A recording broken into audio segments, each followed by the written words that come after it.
Imagine being the most powerful voice in American television, reaching millions every single week, only to have your entire world dismantled by a private detective in a cheap motel parking lot.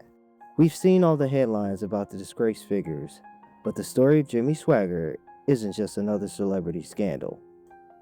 It's the masterclass of irony, power, and the complicated nature of public forgiveness.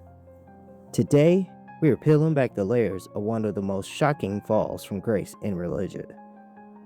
You might be surprised by how much of the story shapes our culture today. We talk about that scandal here on the Disturbing 90s. I have sinned against you, my Lord. This video contains subject matter that may be graphic. Viewer discretion is advised.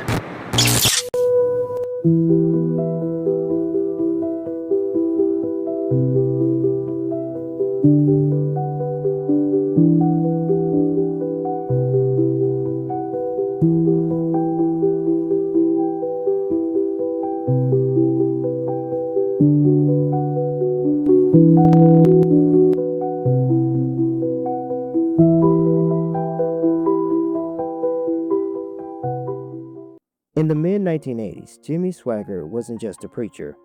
He was a titan of televangelism. His broadcasts reached 2 million households across the country. He was charismatic, fiery, and deeply influential. But he had a habit of calling out others.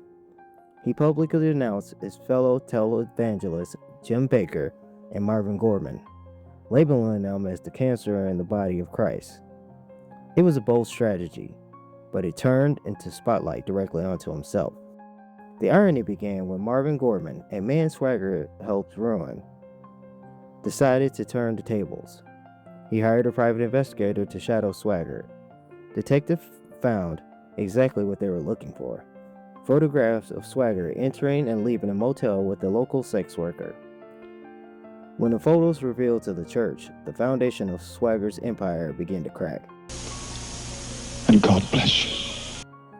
On February 21st, 1988, Swaggart delivered what Time magazine later called the most dramatic sermon ever aired on television.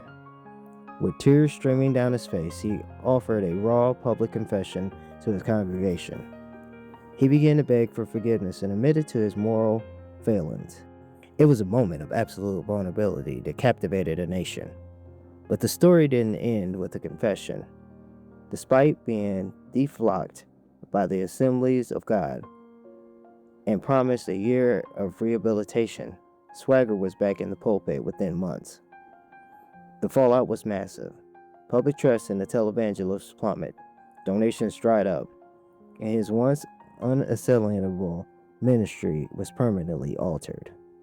Even in 1991, he was stopped by a highway patrol officer in California again, with a sex worker in his car. So why does this matter now? Because Swaggart's story is a reminder of how high-stakes public figures, negative accountability, ego, and thin line between mission and business. Even decades later, the way he handled his downfall, the defiance mixed with the performative apology, reminds the subject for anyone who's looking at media, religion, and the consequences of moral hypocrisy. We dig deep into stories like this every week here on UpInThePast.com. If you're fascinated by hidden stories behind the headlines, you're in the right place. Make sure you hit that subscribe button and follow us for more deep dives into the events that shaped our past. And we'll see you on the next one.